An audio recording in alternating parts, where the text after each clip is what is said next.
Assalamualaikum warahmatullahi wabarakatuh. Alhamdulillahilladzi hadana li hadza wa ma kunna linahtadiya laula an hadanallah. Wassalatu wassalamu ala Rasulillah wa ala alihi wa ashabihi ajma'in wa man tabi'ahum bi ihsanin ila yaumiddin. Allahumma allimna ma yanfa'una wanfa'na bima 'allamtana. Allahumma inna nas'aluka ilman nafi'an wa qalban khashi'an wa lisanan dzakira wa amalan mutaqabbala. Allahumma inna na'udzubika min ilmin la yanfa' wa min qalbin la yakhsha' wa min nafsin la tashba' wa min da'watin la yustajabu laha. Subhanaka la ilma lana illa ma 'allamtana innaka antal alimul hakim. Ikhwan dan akhwat sekalian, insyaallah sore hari ini kita akan membahas tentang membangun karakter guru dan murid. Karena barangkali yang hadir rata-rata adalah guru atau juga orang tua yang sekaligus sebagai pendidik guru bagi anak-anaknya di rumah juga. Maka fokusnya kita lebih banyak ke arah nasihat untuk guru gitu ya. Nanti dalam kesempatan yang lain mungkin kepada para siswa penekanannya mungkin untuk para siswa.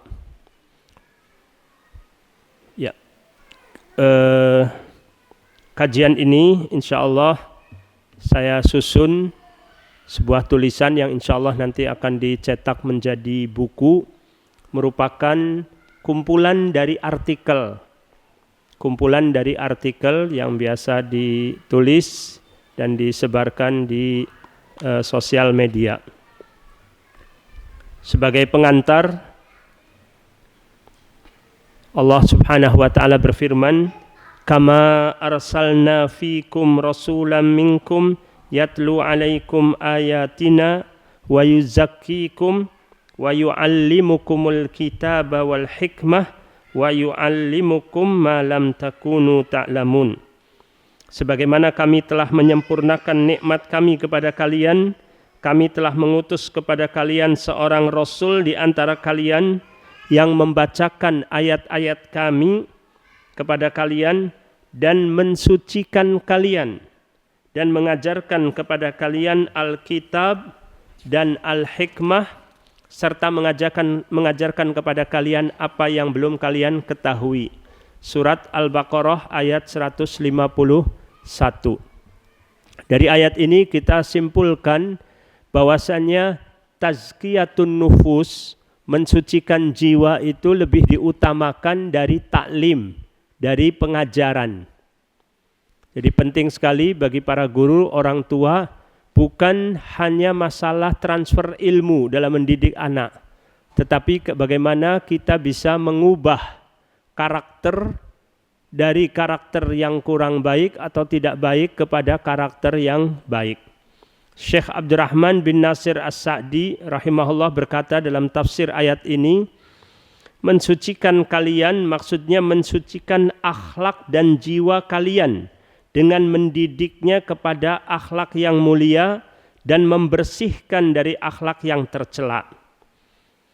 Mensucikan mereka dari kesyirikan kepada ketauhidan, dari riya kepada keikhlasan, dari kebohongan kepada kejujuran, dari pengkhianatan kepada amanah, dari kesombongan kepada kerendahan hati, dari akhlak yang buruk kepada akhlak yang luhur, dari saling benci, saling bermusuhan, serta saling memutuskan hubungan kepada saling mencintai, saling bersilaturahim, dan saling mengasihi. Ini termasuk dalam masalah tazkiyah gitu ya, pensucian. Ya, kita mulai. Buku ini terdiri dari beberapa bab ya, beberapa tema yang berbeda satu sama lain, tidak saling berurutan. Kita mulai yang pertama ini tentang akhlak guru dan murid. mengisahkan suatu kisah yang ditulis oleh Al-Imam Ibnul Arabi dalam bukunya Ahkamul Quran. Beliau wafat tahun 543 Hijriah. Beliau menceritakan bahwa guru beliau atau teman beliau, terkadang di masa lalu itu teman juga tapi sekaligus juga sebagai guru gitu ya. Muhammad yang bernama Muhammad bin Qasim Al-Utsmani memberitahukan kepadaku kisah ini lebih dari satu kali. Ternyata Imam Ibnul Arabi mendengarkan kisah ini dari gurunya itu lebih dari satu kali. Jadi beberapa kali gurunya itu menyampaikan kisah yang sama. Mungkin dikiranya muridnya belum pernah diceritakan. Belum pernah diceritakan oleh gurunya. Jadi guru itu menceritakan lagi mengira bahwa ini baru pertama kali diceritakan. Ternyata Imam Ibnul Arabi tidak memutus pembicaraan dengan mengatakan, wahai guru, Anda sudah pernah cerita ini kepada saya sebelumnya. Tidak. Ini termasuk akhlak adab yang baik. Walaupun terkadang berat dilakukan ya. Misalkan seorang istri menyampaikan kepada suaminya kisah yang sudah diulang-ulang. Kadang suami itu dalam keadaan lelah, keadaan sedang sibuk, diajak ngobrol terus oleh istrinya, ternyata obrolannya yang sudah berulang-ulang. Jadi kadang kita sudah memberitahu, udah stop, kamu sudah pernah cerita, sudah berapa kali cerita ke saya. Padahal akhlak yang baik harusnya mendengarkan dengan seksama seolah-olah baru pertama kali kita mendengarnya. Itu akhlak yang baik. Tapi itu di manusia, kadang kita suka lupa, khilaf ucapannya, stop, kamu sudah berapa kali, saya bosan dengarnya dan seterusnya, ini kurang baik. Nah, ini juga guru pun seperti itu, orang tua juga seperti itu kalau anak kita atau murid kita cerita hal-hal yang diulang-ulang. Intinya Muhammad bin Qasim Al-Utsmani ini seorang penuntut ilmu yang merantau, sedang pergi ke Mesir, belajar di salah satu majelis di masjid, mendengarkan gurunya ceramah. Banyak faedah yang didapatkan dari gurunya tersebut. Tapi di antara pelajaran yang disampaikan itu gurunya ada kesalahan, menyampaikan suatu masalah. Yaitu menganggap bahwasannya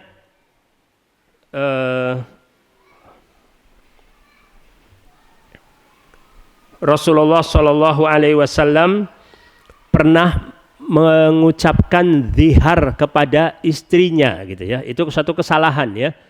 Sesungguhnya Nabi SAW tidak pernah mengucapkan zihar kepada istrinya. Zihar itu mengatakan engkau seperti punggung ibuku, yang maksudnya adalah menceraikan, gitu ya.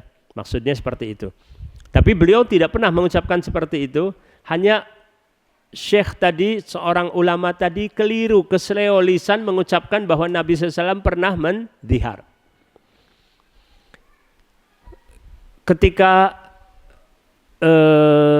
suasana tanya jawab, murid yang baru datang, baru pertama kali hadir di majelis Syekh ini tidak menegur Syekhnya di majelis.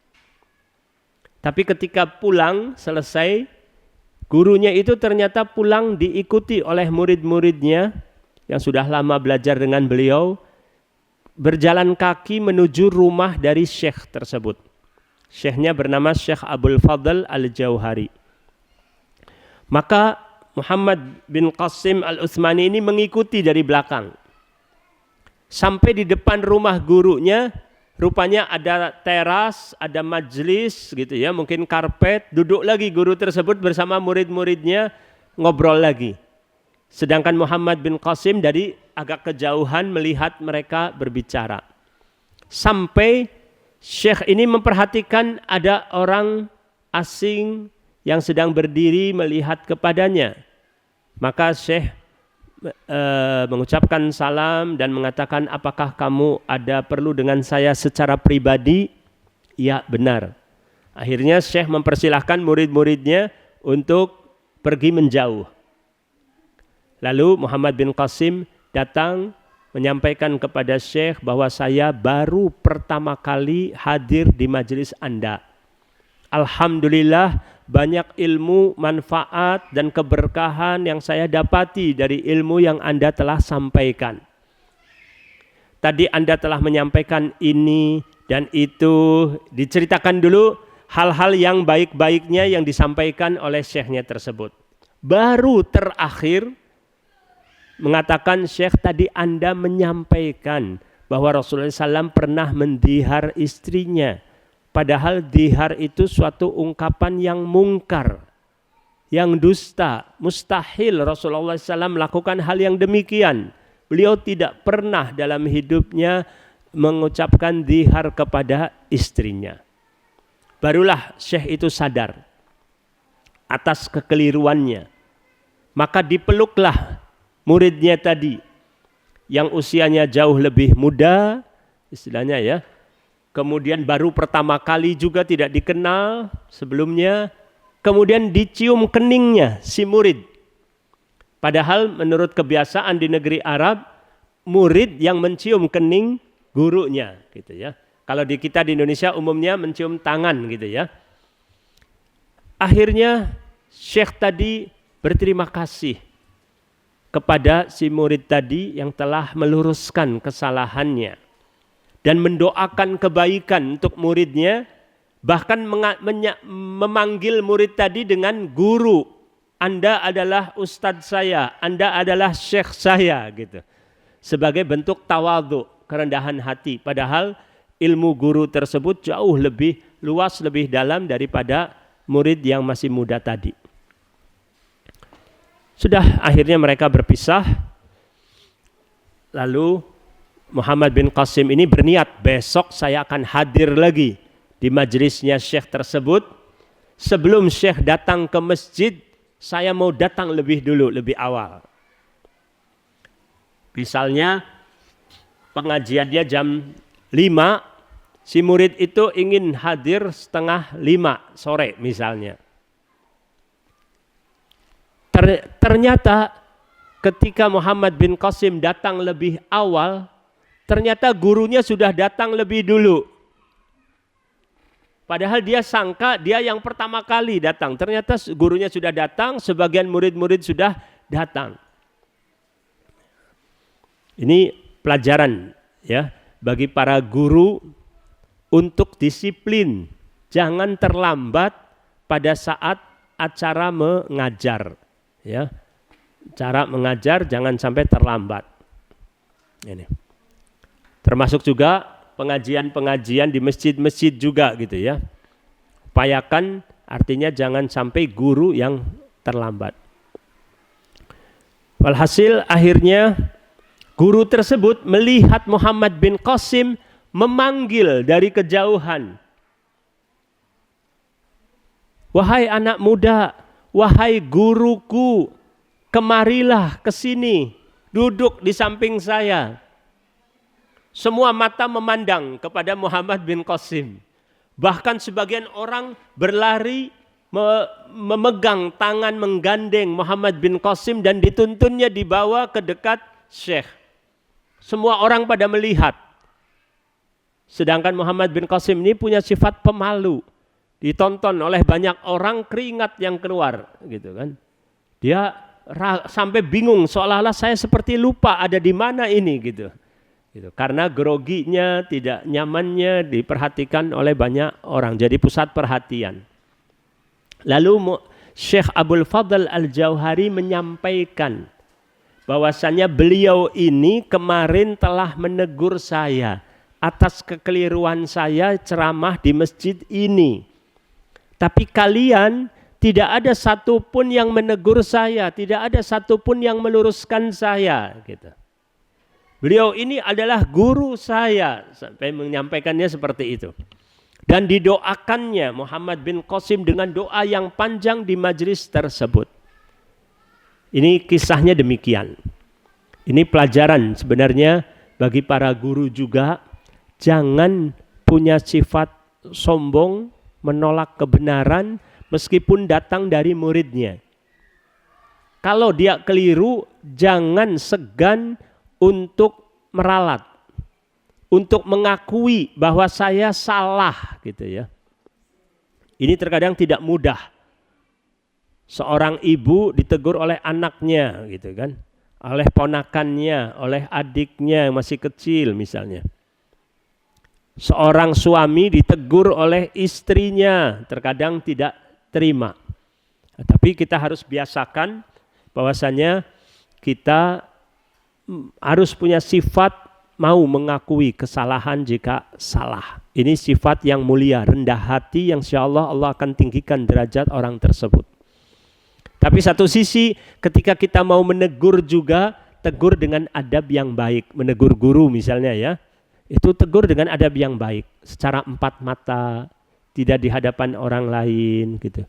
Dan caranya juga santun, bukan menggurui, tapi seperti orang yang bertanya. Ini penting, termasuk juga istri. Istri silahkan menasehati suami, kewajiban untuk saling menasehati. Tapi karena posisi dia sebagai istri, cara menasehati suami jangan menggurui. Gitu. Walaupun dia sebagai guru gitu ya, profesinya sebagai guru misalnya. Tapi kepada suami hormati. Caranya yang sopan, bertanya, seolah-olah bertanya, sehingga nanti suaminya sendiri yang mengetahui, menyadari secara tidak langsung. Karena umumnya suami itu gengsi. Kalau ditegur oleh istrinya walaupun benar, dia akan menolak. Seringnya malah menolak, tidak mau menerima. Padahal dia tahu yang disampaikan istrinya itu benar. Itu pelajaran yang bisa kita petik dari bab akhlak dan akhlak guru dan murid ya. Kita beralih ke bab berikutnya. Saat dikritik di depan orang banyak. Ada seorang penuntut ilmu dari Yaman Selatan.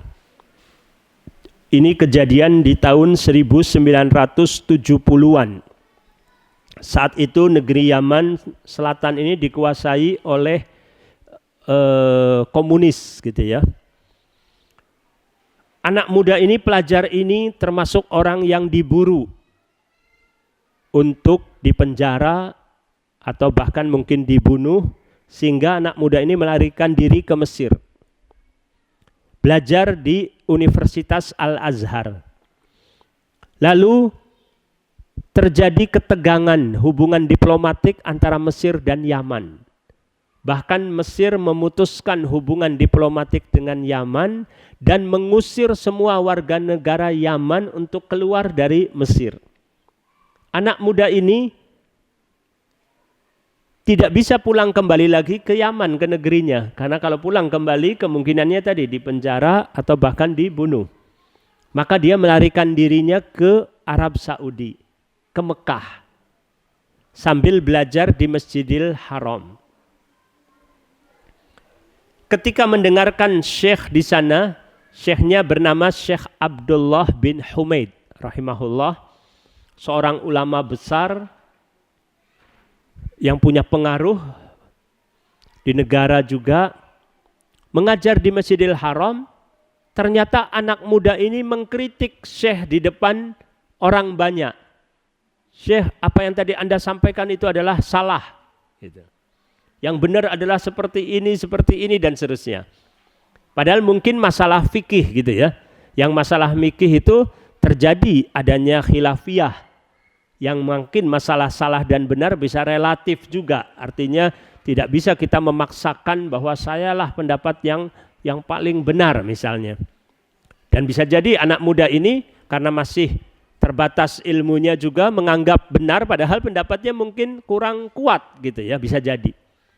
Tapi yang jadi menarik, Syekh Abdullah bin Humaid rahimahullah ini tidak marah. Diperlakukan kurang sopan tadi atau tanda kutip kurang ajar gitu ya. Tapi tidak merah mukanya. Tidak marah. Tetap saja tenang, ramah. Ini pelajaran bagi kita ya. Ketika bagaimana kita disakiti oleh orang lain, jangan mudah emosi.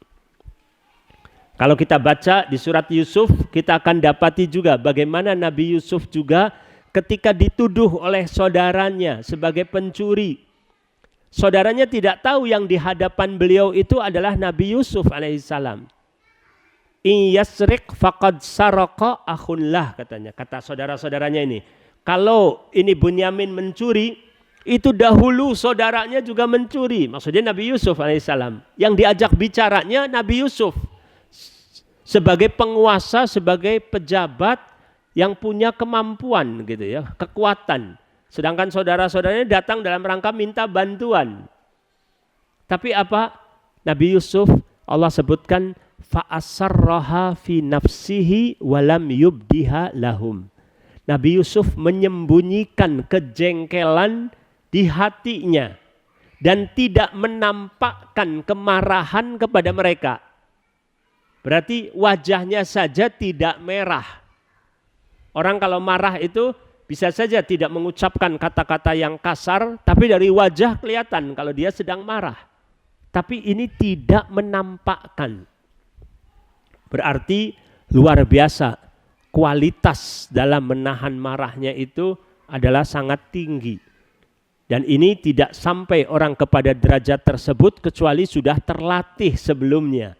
Kalau tanpa latihan-latihan, sulit untuk bisa sampai langsung seperti itu gitu ya.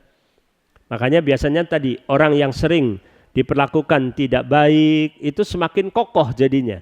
Misalnya seorang tua yang punya anak masih kecil, anaknya sering rewel, sering mengganggu misalnya, yang membuat kesal jengkel orang tua. Kalau baru anak pertama mungkin orang tua ringan tangan, pukul, dimarahi gitu misalnya karena belum punya pengalaman. Tapi ketika semakin dia ini punya pengalaman, tambah ilmu, tambah umur, anak juga bertambah, sikapnya berbeda dalam bermuamalah kepada anak-anaknya. Berarti guru juga demikian.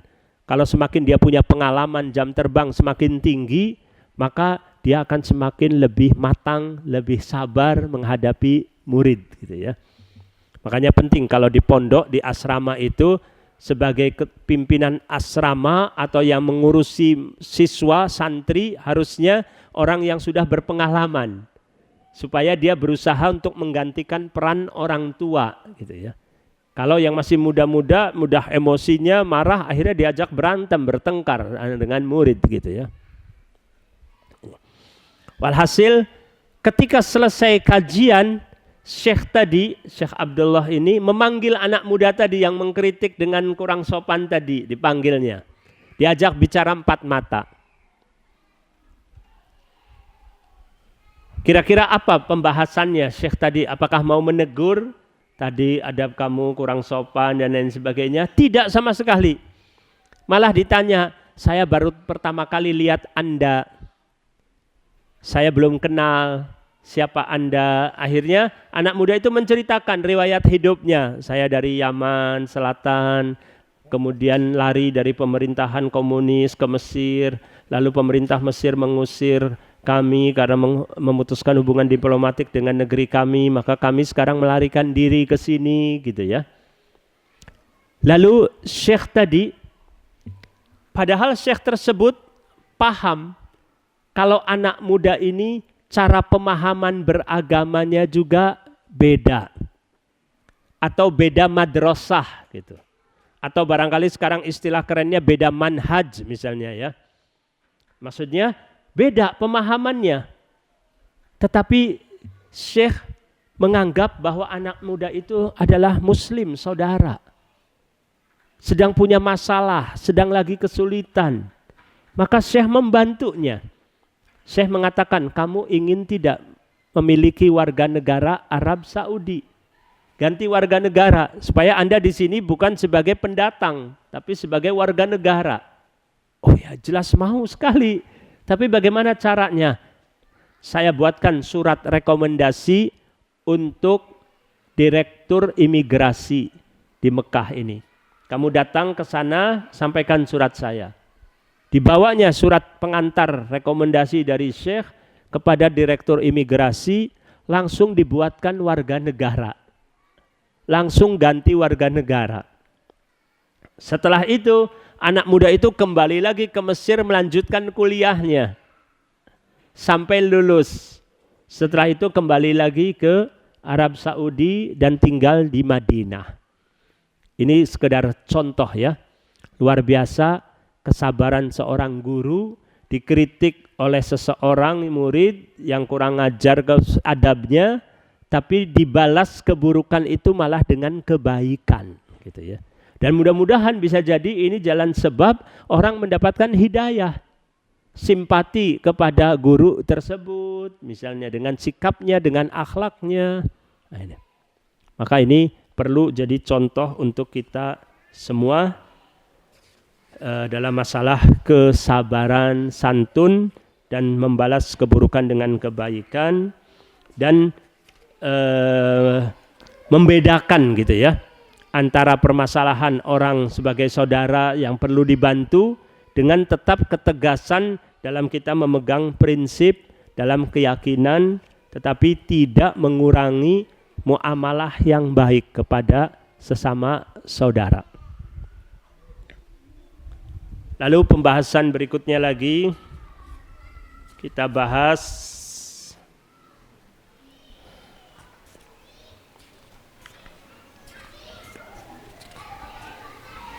menggali potensi anak, judulnya.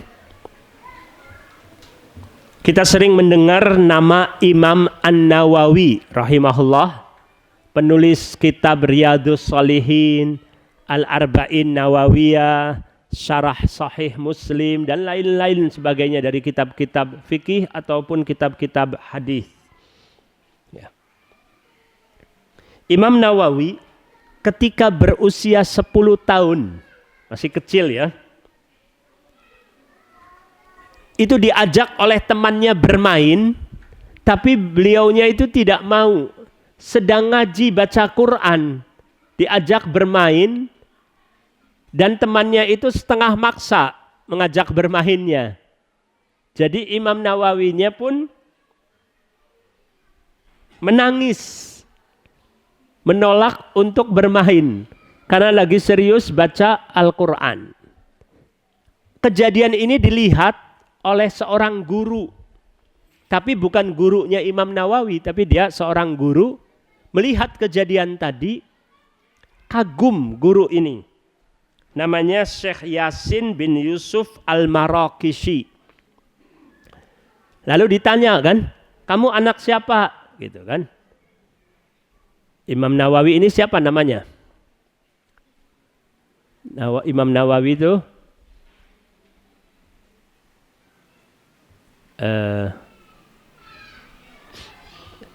nama ayahnya namanya kalau tidak salah Syaraf gitu ya. Imam Nawawi ini apakah Yahya, Abu Zakari, saya lupa persisnya nama persisnya, tapi yang jelas bin Syaraf gitu ya.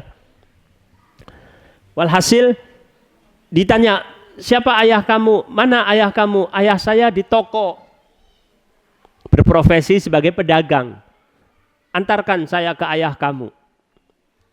Dituntunnya anak ini dibawa ke ayahnya. Lalu si guru ini pesan kepada si ayah Imam Nawawi ya, tolong perhatikan anak ini baik-baik. Anak ini kelak insya Allah besarnya akan jadi ulama besar. Kamu perhatikan, didik dia dengan sebaik-baiknya. Terus siapa gurunya, guru ngajinya? Si Fulan, didatangi juga guru ngajinya oleh ulama tadi. Tolong didik anak ini sebaik-baiknya. Insya Allah kelak akan jadi ulama besar. Gitu. Firasat dari Syekh Yasin ini ya, bahwa ini ada anak, ini ada bakat ini gitu. Maka ayahnya luar biasa kepada Imam Nawawi, itu luar biasa sayangnya. Imam Nawawi dibiarkan full belajar, sedangkan bekalnya dari ayahnya selalu dikirim. Ketika agak dewasa gitu ya, pergi ke Damaskus, itu pun ayahnya yang selalu ngirim. Bahkan sampai jadi ulama juga, karena Imam Nawawi fokus belajar dan mengajar, maka selalu dikirim oleh orang tuanya bekal. Sehingga pernah penguasa pernah memerintahkan para ulama untuk berfatwa untuk menaikkan pajak. Gitu ya. Tapi Imam Nawawi tidak mau ikut berfatwa. Lalu si raja itu memanggil Imam Nawawi. Udah marah sekali raja ini, berniat mau membunuh Imam Nawawi. Mengapa kamu tidak ikut berfatwa gitu kan? Sesuai dengan perintah saya. Kata Imam Nawawi, Anda dahulunya miskin. Lalu Allah berikan kekayaan kepada Anda. Sekarang jadi penguasa. Anda keluarkan harta Anda. Kata raja tadi, kami butuh harta untuk beli senjata melawan musuh, gitu ya. Melawan musuh. Anda keluarkan uang Anda dulu. Kalau uang Anda sudah habis, nggak cukup beli senjata, saya akan sampaikan ke masyarakat untuk keluarkan harta pajaknya dalam rangka untuk membeli senjata. Tapi sekarang ini kondisi rakyat dalam keadaan sulit. Saya tidak tega untuk menyulitkan mereka lagi. Padahal masih ada jalan keluar bahwa Anda punya harta yang banyak. Gitu. Hampir saja marah sekali raja tersebut. Tapi pada saat itu ada wibawa Imam Nawawi itu, ada rasa takut juga raja tersebut gitu ya. Maka ketika Imam Nawawi pergi, raja itu mengatakan kepada bawahannya, putus gaji dia dari negara. Kata para bawahannya, Imam Nawawi nggak dapat gaji dari negara, nggak terima gaji dari negara gitu. Loh, dari mana dia makan? Orang tuanya yang kirim katanya gitu. Jadi luar biasa zuhudnya Imam Nawawi ya. Beliau wafat di usia 45 tahun. Ya. Kemudian pelajaran yang bisa kita petik bahwasannya anak-anak pada umumnya itu punya bakat yang terpendam. Yang penting bagi guru dan orang tua itu untuk menggali bakat anak dan diarahkan, diasah lagi, dikembangkan lagi untuk benar-benar nantinya maksimal potensi yang Allah berikan. Tiap anak itu berbeda-beda kemampuannya ya, tidak sama. Ada yang hafalannya lebih cepat, ada yang pemahamannya lebih cepat pemahaman gitu ya. Kecerdasan juga berbeda-beda.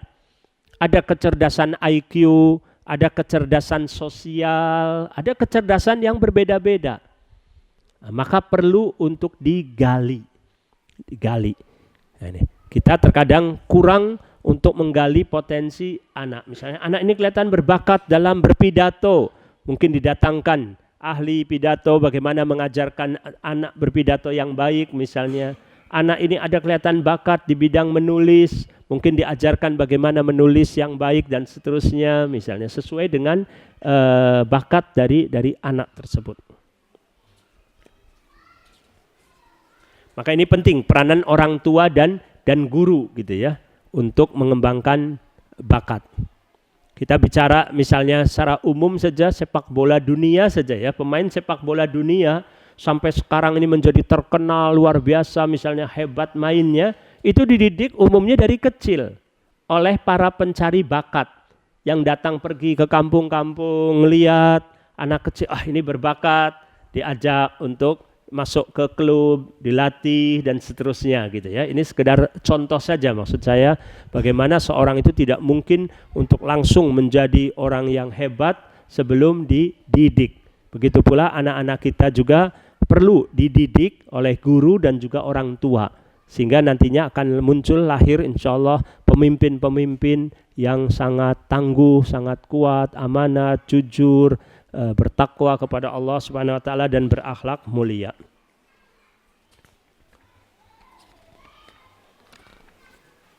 Pembahasan lainnya ada sifat yang tidak baik yang kadang dimiliki oleh sebagian murid, yaitu suka mentertawakan temannya. Kalau ada yang salah misalnya ditertawakan. Bahkan kadang si anak-anak murid ini suka mentertawakan temannya yang mempunyai kekurangan fisik, meniru-niru gitu ya. Ada yang jalannya tidak normal misalnya, kemudian diseret-seret, si anak lain yang sehat meniru sambil mentertawakan gitu. Istilahnya sekarang membuli gitu ya. Membuat anak akhirnya menangis, tidak betah untuk sekolah. Apalagi yang di pondok pesantren kadang dibully, akhirnya tidak mau mondok, ingin pulang misalnya. Ini sering terjadi. Di samping mentertawakan adalah dengan membuli. Ini penting, tugas bagi para guru untuk jeli, memahami. Jangan sampai ada anak siswa di kelas yang dibuli oleh temannya, yang ditertawakan oleh temannya, tapi kita tidak pernah membimbing, mengajarkan, meluruskan akhlak yang buruk tersebut. Jangan sampai anak-anak itu memiliki sifat yang buruk. Pernah kejadian di masa Rasulullah SAW, Rasulullah SAW menugaskan sahabat yang mulia Abdullah bin Mas'ud radhiyallahu anhu untuk naik pohon, untuk ambil kayu siwak. Karena beliau itu orangnya kurus, lalu pakaiannya tersingkap angin gitu, terlihat betisnya yang kurus tadi. Sebagian sahabat mentertawakan, spontan gitu ya. Maka Nabi SAW menegur, mengapa kalian tertawa? Mereka berkata, wahai Nabi Allah, karena kedua betisnya yang kurus. Gitu. Maka Nabi SAW bersabda yang artinya, demi zat yang jiwaku berada di tangannya, sungguh kedua betisnya itu lebih berat timbangannya di hari kiamat dari gunung Uhud. Hadis riwayat Ahmad, dan hadis ini dimuat dalam kitab silsilah ahadits sahihah. Jadi Nabi SAW langsung membela Ibnu Mas'ud tadi karena kakinya apa? Digunakan untuk menuntut ilmu, digunakan untuk beribadah, untuk berjihad. Maka apa yang dilakukan oleh kakinya itu timbangannya lebih berat daripada timbangan gunung Uhud. Nabi SAW menegur sahabat yang secara spontan tadi mentertawakan Abdullah bin Mas'ud radhiyallahu an. Maka kita sebagai guru harus menjadi teladan yang baik. Jangan malah kita suka mentertawakan malah kesalahan muridnya dan lain sebagainya gitu ya. Ini juga penting bagi saya ya. Kalau kita punya anak kecil, berbicaranya masih cadel, masih pelo, belum benar, kadang salah ngomongnya, jangan kita tertawakan, terbahak-bahak gitu misalnya. Yang membuat anak akhirnya malu. Akhirnya dia lebih memilih diam untuk tidak mengemukakan ucapannya karena malu ditertawakan gitu. Ini juga penting untuk menjadi pelajaran untuk guru dan juga untuk orang tua. Terakhir, ada suatu hadis yang diriwayatkan oleh Imam Bukhari dalam sahihnya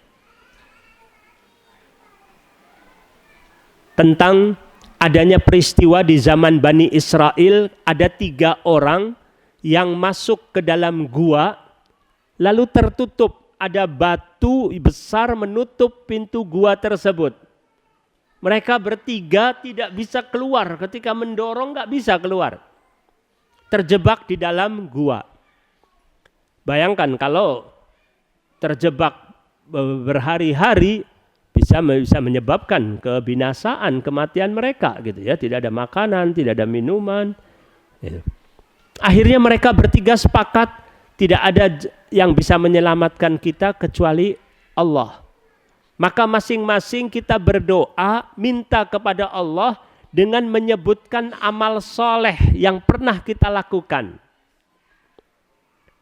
Yang satu menyampaikan amal solehnya lalu doa kepada Allah, batu itu bergeser sedikit tapi tetap tidak bisa keluar. Yang kedua juga menyampaikan, berdoa lagi, bergeser lagi, mereka belum bisa keluar. Sampai yang ketiga juga berdoa, bergeser, mereka selamat bisa keluar.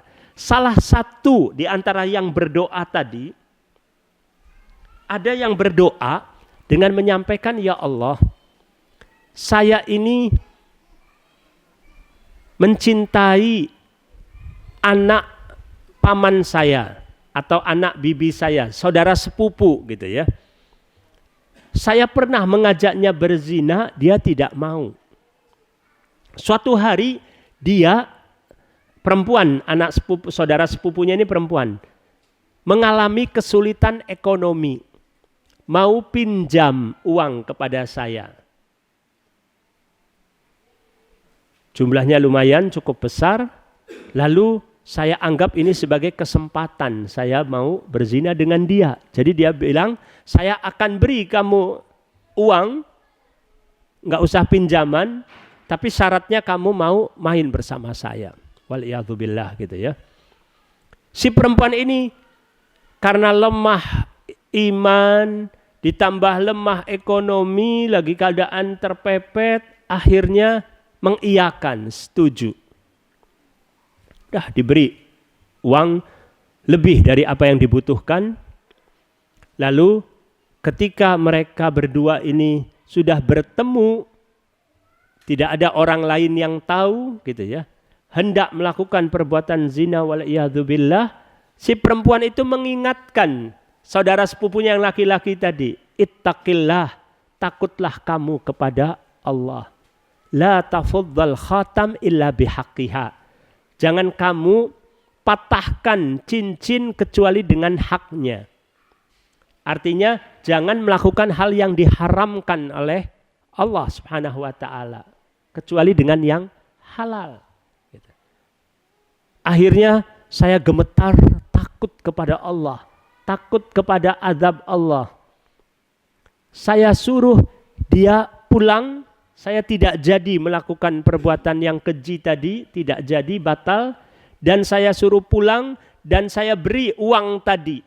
Udah nggak usah dikembalikan sebagai sedekah saya untuknya. Ya Allah, apabila amalan yang saya lakukan ini adalah suatu kebaikan yang diterima di sisimu karena mengharapkan wajahmu, tolonglah saya, selamatkanlah dari gua ini. Ini salah satu doa dari 3 orang tadi gitu ya. Ini sebenarnya pelajaran bagi kita orang tua dan juga guru gitu ya. Bagaimana cara menanamkan rasa takut kepada Allah kepada anak-anak kita, kepada anak-anak didik kita, kepada murid-murid kita. Dan tentunya juga sebelum itu semua bagaimana kita bisa menanamkan rasa takut pada diri kita juga gitu kan. Sebelum kepada yang lain. Meskipun tidak ada orang yang melihat tapi kita tetap takut kepada Allah. Salah satunya perbanyak berdoa. Di antara doa yang diajarkan oleh Nabi SAW, Allahumma qsim lana min khasyatika ma tahulu bihi bainana wa baina ma'asika, dan seterusnya. Ya Allah, berilah kepada kami rasa takut kepadamu yang dengan rasa takut tadi menghalangi kami untuk bermaksiat kepadamu. Ada juga doa Allahumma bi'ilmikal ghaiba wa qudratika alal khalqi, dan seterusnya sampai nanti Allahumma inni as'aluka khasyataka fil ghaibi wasyahadah. Ya Allah, aku memohon kepada Engkau rasa takut kepadamu baik dikala tidak ada orang lain dan juga ketika disaksikan oleh orang lain. Tetap punya rasa takut. Jadi rasa takut kepada Allah tidak hanya kalau di hadapan banyak orang, tapi tidak ada orang yang melihat pun kita minta kepada Allah agar kita punya rasa takut kepada Allah Subhanahu wa taala. Ini perlu sering kita baca dan kita sampaikan juga kepada keluarga kita, kepada murid kita untuk banyak berdoa dengan doa-doa seperti tadi. Karena kita prihatin akibat tidak adanya rasa takut kepada Allah atau berkurangnya rasa takut kepada Allah, orang semakin berani untuk melakukan perbuatan yang tercela. Gitu ya. Tidak punya rasa malu lagi. Malu kepada Allah tidak ada, malu kepada manusia tidak ada, waliyadzubillah. Itu saja mungkin yang bisa, atau sedikit ya, ada teori tentang kejahatan ya. Sering orang berteori, terutama biasanya para polisi gitu ya, penjaga keamanan ini, mempunyai teori gini, suatu kejahatan biasanya dipicu dengan adanya niat dan kesempatan. Adanya niat dan kesempatan. Jadi kalau ada niat saja tapi kesempatannya tidak ada, sulit juga akhirnya tidak jadi kejahatan tadi. Orang mau mencuri tapi ternyata rumah terkunci, keadaan terjaga gitu kan, tidak ada peluang, kesempatannya tidak ada. Akhirnya tidak jadi. Atau kesempatan ada tapi tidak punya niat, juga tidak terjadi. Nah, ini. Tetapi bagaimana tadi kisah tadi, orang laki-laki tadi itu sebenarnya punya niat dan punya kesempatan, tapi juga ternyata tidak jadi. Karena adanya rasa takut kepada Allah Subhanahu wa Ta'ala gitu. Jadi teori yang mengatakan kalau ada niat dan kesempatan pasti akan terjadi, tidak mesti. Kalau tadi ada rasa takut kepada Allah Subhanahu wa Ta'ala. Ini yang penting, yang harus dipupuk gitu ya. Karena orang bisa saja mengikuti aturan semata-mata karena takut dengan hukuman. Pernah di Amerika terjadi mati lampu, listrik mati, terjadi berapa ribu pencurian, penjarahan. Karena sistemnya nggak ada CCTV-nya, sehingga mereka mengambil, mencuri barang-barang dari tempat umum misalnya ya, dari supermarket, dari toko dan lain sebagainya. Tapi berarti mereka itu hati-hati tidak mau mencuri karena sistem yang ada. Kalau nanti mencuri dihukum gitu kan. Tapi kalau orang beriman punya ada rasa takut kepada Allah tadi, meskipun tidak diketahui oleh orang lain, kemungkinannya lolos dari jeratan hukum di dunia oleh manusia, tapi takut akan hukuman Allah. Dan hukuman Allah yang diberikan biasanya juga di dunia pun mendapatkan hukuman sebelum nanti di akhirat. Kecuali benar-benar dia bertobat kepada Allah Subhanahu wa Ta'ala, agar Allah benar-benar hapuskan dosanya dan Allah hindarkan hukuman dikarenakan dia telah bertaubat dengan taubat nasuha. Itu kurang lebihnya pembahasan untuk tentang membangun karakter gitu ya, guru dan murid. Walaupun banyak juga bab-bab lain yang diloncat. Mudah-mudahan tausiah ini bermanfaat. Masih ada waktu sekitar berapa menit? 10 menit barangkali. Silahkan kalau ada yang ingin bertanya silahkan.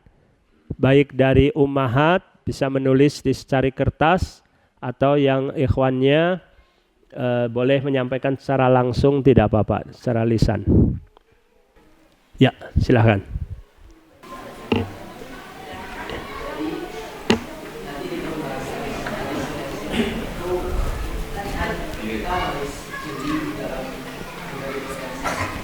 Ya.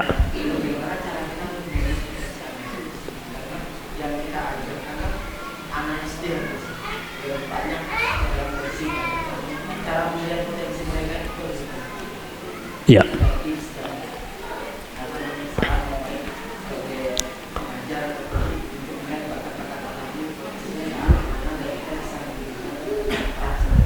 Ya. Ya. Perlu bagi guru itu pendekatan-pendekatan kepada anak tidak hanya dengan transfer ilmu saja. Artinya mengajar di kelas kemudian pergi tidak mengenal secara lebih dekat gitu ya. Maka ketika si guru ini punya interaksi dengan anak, berbicara di luar pelajaran, ngobrol, melihat ada satu kejadian-kejadian yang dilihat di depan matanya atau dia dengar, maka dia bisa nanti mengklasifikasikan, oh anak ini punya bakat di bidang ini, punya kelebihan-kelebihan akhlaknya di bidang ini misalnya. Oh ternyata dia hafalannya juga cukup bagus gitu. Kalau ini agak lamban, tapi dia pemahamannya bagus di bidang ini dan seterusnya. Dia punya seperti itu. Tapi mungkin juga ada ahli-ahli yang lain. Artinya yang saya belum bisa menjelaskan, barangkali ada nanti tes-tes tes bakat gitu ya, yang perlu barangkali dengan memberikan pertanyaan-pertanyaan yang nanti dijawab, tapi itu mungkin nanti ada usia berapa mulai bisa menjawab ya. Mungkin kalau anak-anak kelas 1, kelas 2 SD barangkali masih sulit, tapi mungkin untuk kelas 6 atau barangkali SMP itu mungkin ada tes-tes tentang minat dan bakat gitu ya. Ya, bagaimana cara kita orang tua membekali anak yang akan menuntut ilmu jauh dari orang tua agar terhindar dari bulian atau membuli orang lain. Sekarang maraknya kejadian pembulian di pesantren-pesantren. Ya, pertama tadi kita didik anak-anak kita ini ya dengan bekal keteladanan dari orang tua dan pesan-pesan yang masuk dari hati ke hati. Umumnya kalau anak remaja itu kurang suka kalau kita banyak memberi nasihat. Anak SMP, SMA, kemudian kita beri nasihat, kamu jangan ini, biasanya nggak nyaman mereka, nggak suka. Maka ketika nasihat-nasihat mungkin masih SD gitu ya, kita perbanyak memberikan nasihat-nasihat. Tapi ketika SMP, SMA, bentuknya lebih banyak keteladanan dari orang tua dan menjadikan anak itu seperti sahabat, teman, dan kita juga memberikannya cerita-cerita, kisah-kisah dari ayat Al-Quran, kisah sahabat, kisah Rasul SAW.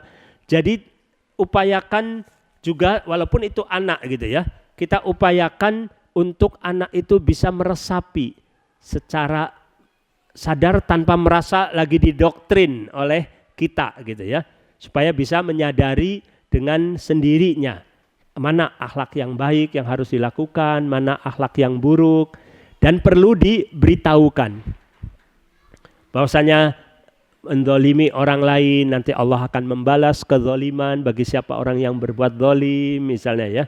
Kemudian kalau kita berbuat manfaat, memudahkan urusan orang lain, membahagiakan orang lain, menyenangkan orang lain, Allah juga akan memudahkan urusan kita.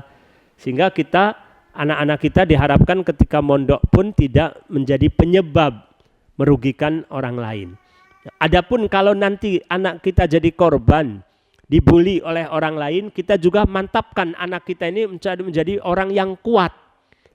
Jangan sampai karena ucapan dari teman itu menjadikan kita patah hati, patah semangat, akhirnya putus asa, kemudian minta pulang dan seterusnya. Jadi kita ajarkan juga lewat kisah-kisah juga bagaimana para rasul disakiti, dibully misalnya ya, dicela, dituduh, difitnah dan lain sebagainya, tapi tidak menjadikan hal itu mereka putus asa tapi tetap terus dalam perjuangan. Maka supaya anak-anak kita pun tetap semangat dalam hal menuntut ilmu, tidak kemudian minta pulang karena merasa tidak betah atau dibully. Ya. Ya.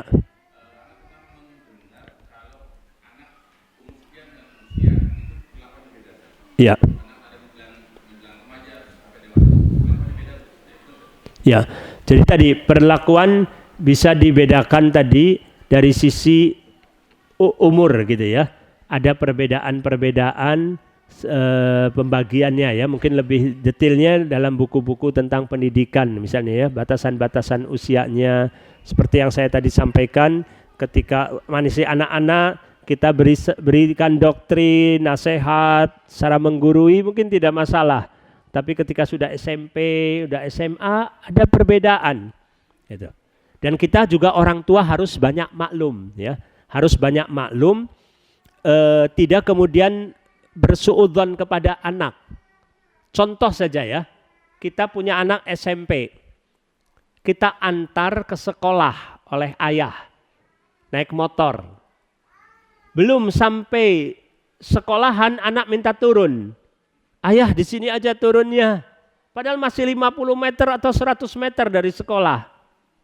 Kalau kitanya punya suudzon, kenapa sih kamu malu ya punya ayah seperti ini?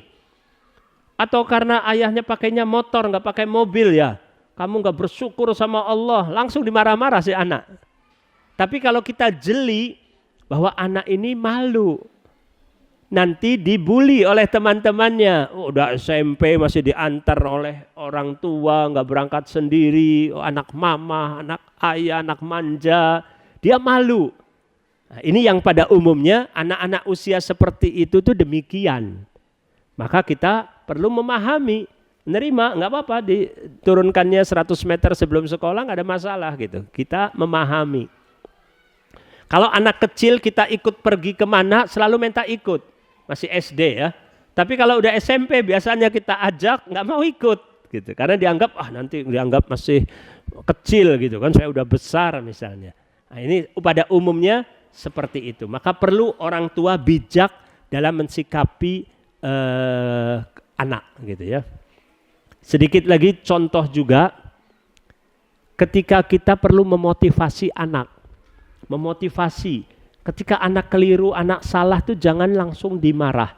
Contoh saja ada nilai rapot, saya pernah jumpa dengan seorang tua gitu ya.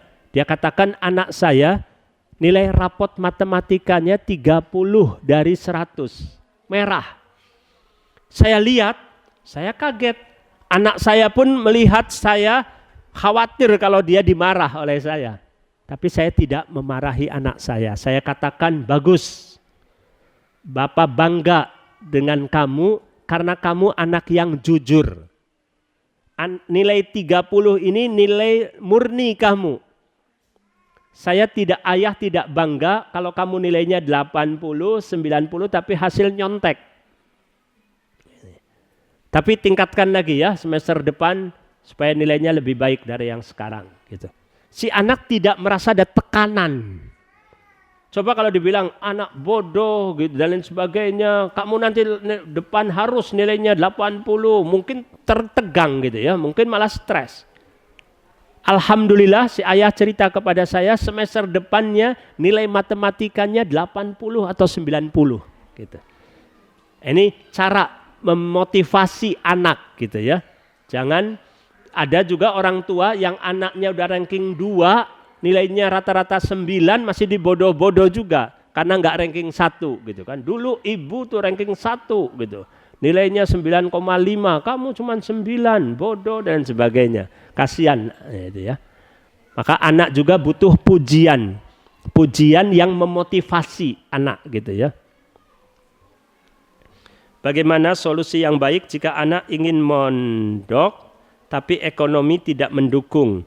Jika diputuskan harapannya takut mengganggu semangat belajar anak. Ya. Maka perlu dicari solusi, orang tua yang harus aktif mencari solusi gitu ya bagi anaknya yang minat. Yang repot itu orang tuanya yang minat mondok, kan anaknya nggak mau.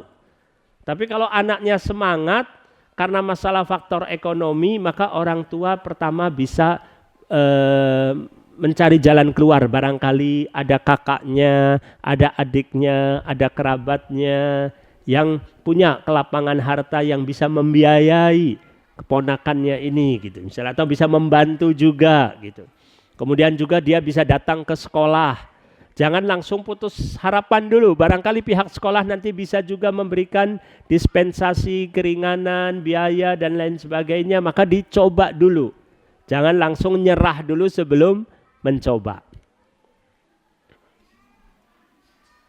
Sambil terus berdoa kepada Allah Subhanahu wa taala agar Allah memberikan solusinya.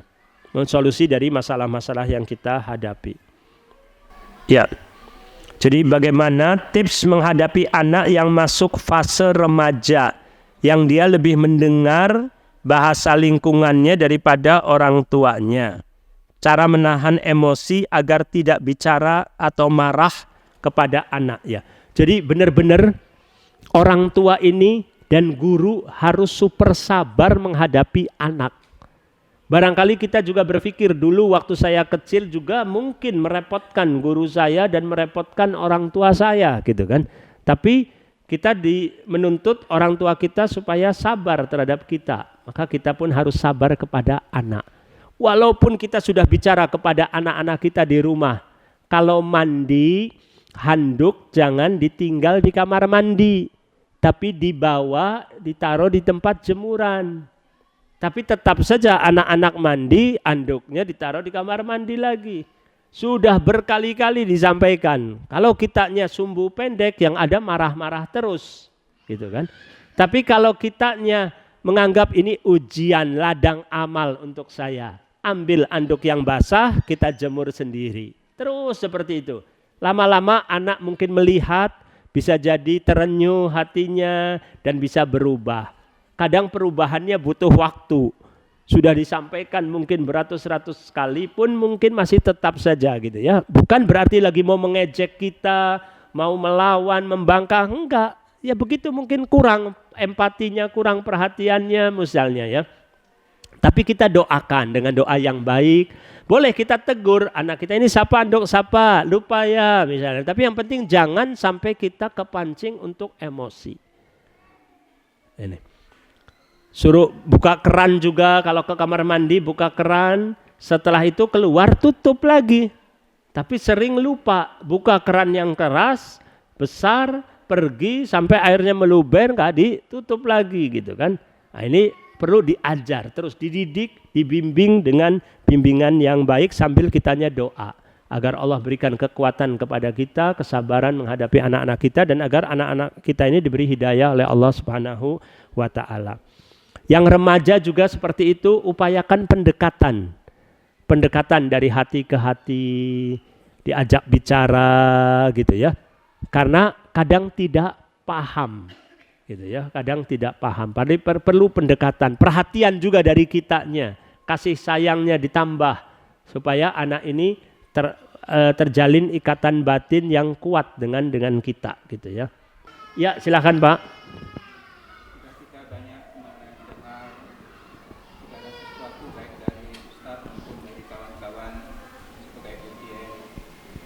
Yang menjadi permasalahan di sini adalah kita sudah paham itu, tapi karena beragamnya daripada para pendidik, para guru dan sebagainya, kemudian yang terjadi itu kurang tenggang rasa, sehingga yang terjadi adalah konflik antara sesama guru misalnya, guru dan pengurus. Terus yang saya tanyakan, adakah manajemen konflik untuk mengatasi itu? Ya. Jadi penting sekali kita ini untuk pandai memanage konflik. Karena Rasulullah SAW dalam kehidupannya sangat tidak suka sekali dan membenci apabila terjadi konflik di antara para sahabat. Selalu segera diselesaikan dengan secara tepat dan cepat gitu ya. Maka kita di sini dalam bermuamalah penting juga untuk memahami adab-adab dalam pergaulan. Artinya berusaha untuk memaklumi karakter orang lain. Jangan memaksakan orang lain yang harus memaklumi kita dalam hidup. Tapi kita yang harus banyak memaklumi. Sambil terus bagaimana caranya menyampaikan kekeliruan-kekeliruan yang dilakukan oleh teman dengan cara yang baik. Kemudian juga hati kitanya harus bersih dari penyakit hati. Jangan ada sifat hasad, jangan ada sifat sombong gitu ya. Kemudian juga cara penyelesaiannya dengan cara penyelesaian yang bijaksana.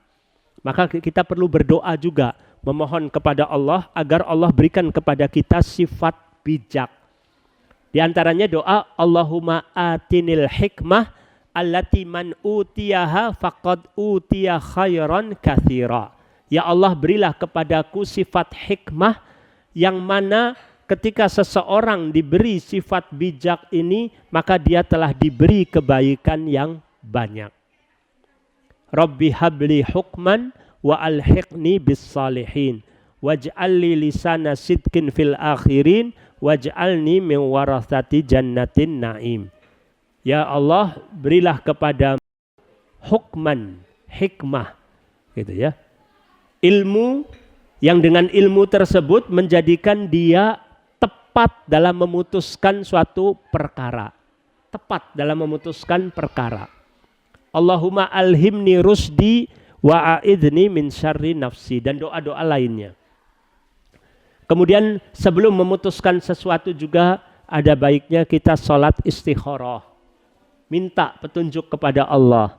Kemudian juga bermusyawarah dengan orang-orang tua yang lebih bijak, punya pengalaman dalam menyelesaikan konflik dan masalah.